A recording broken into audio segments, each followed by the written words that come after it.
20 minutes back ఈ agitation start అయిన కొద్దిసేపటికి రాహుల్ గాంధీ ఒక ట్వీట్ కూడా చేశారు తన ఎక్స్ ఖాతాలో. చూడొచ్చు మీరు.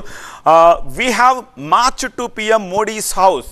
మేము పిఎం మోడీ హౌస్ని ముట్టడించాము to demand answers from him for the brutalities against young students yesterday. నిన్న జరిగిన ఉదంతంలో విద్యార్థులపై, యంగ్ స్టూడెంట్స్పై కర్కశంగా, పాశవికంగా ప్రవర్తించిన తీరు, దాడి చేసిన తీరుకు వ్యతిరేకంగా మేము పిఎం మోదీ నివాసాన్ని ముట్టడించామని రాశారు. The government doesn't want to take any accountability.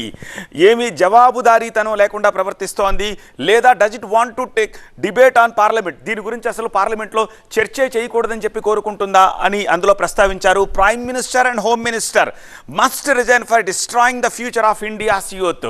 దేశ యువత భవిష్యత్తును ఇలా చేస్తున్నందుకు ప్రధాని అలాగే హోమ్ మినిస్టర్ ఇద్దరు కూడా రిజైన్ చెయ్యాలి అంటూ ఇప్పటిదాకా ధర్మేంద్ర ప్రధాన్ విషయంపైనే పట్టుబడుతూ వచ్చిన వీళ్ళు ప్రైమ్ మినిస్టర్ని అలాగే హోమ్ మినిస్టర్ని కూడా యువతకి ఎగెయిన్స్ట్గా బిహేవ్ చేస్తున్నందుకు, వాళ్ళ భవిష్యత్తును కాలరాస్తున్నందుకు రిజైన్ చేయాలంటూ రాహుల్ గాంధీ ట్వీట్ చేసి, అలాగే ఒక ఫోటోగ్రాఫ్ని కూడా, ప్రధాని మోదీ నివాసం ముందు ఉన్న ఫోటోగ్రాఫ్ని కూడా ఇక్కడ ఎక్స్ ఖాతాలో జత చేస్తూ ఆయన ట్వీట్ చేశారు. ఓకే, ఈ ట్వీట్కి సంబంధించి మరింత ఇన్ఫర్మేషన్ తెలుసుకుందాం. గోపి,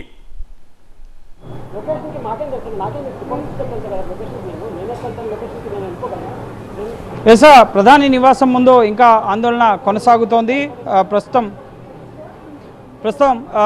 ముఖ్యంగా రాహుల్ గాంధీ ప్రధానిని, హోంమంత్రిని ఇద్దరిని రాజీనామాను కూడా డిమాండ్ చేస్తున్నారు. ఈరోజు పార్లమెంట్లో కూడా ఆయన ఇదే విషయాన్ని స్పష్టం చేశారు. స్పీకర్ని కలిసి వచ్చిన తర్వాత ధర్మేంద్ర ప్రధాన్ కేవలం విద్యాశాఖ మంత్రిగా ఆయన ఇప్పటివరకు నీట్ పేపర్ లీక్లకు సంబంధించి వీటికి సంబంధించి బాధ్యత వహిస్తూ రాజీనామా చేయాలని చెప్పి డిమాండ్ చేశారు. కానీ కేంద్ర హోంమంత్రికి, ప్రధాని నరేంద్ర మోదీకి తెలియకుండా విద్యార్థులపైన లాఠీ చార్జ్లు, దాడులు జరుగుతాయా, అరెస్టులు జరుగుతాయా? సో వీటికి బాధ్యత వహిస్తూ ప్రధాని, హోంమంత్రి కూడా రాజీనామా చేయాలని చెప్పి ఆయన డిమాండ్ చేశారు. అదే విషయాన్ని ఇప్పుడు ఆయన నిరసన కార్యక్రమాన్ని ప్రారంభించే ముందు, ప్రధాని నివాసం ముట్టడికి ముందు ఎక్స్లో పోస్ట్ చేయడం జరిగింది.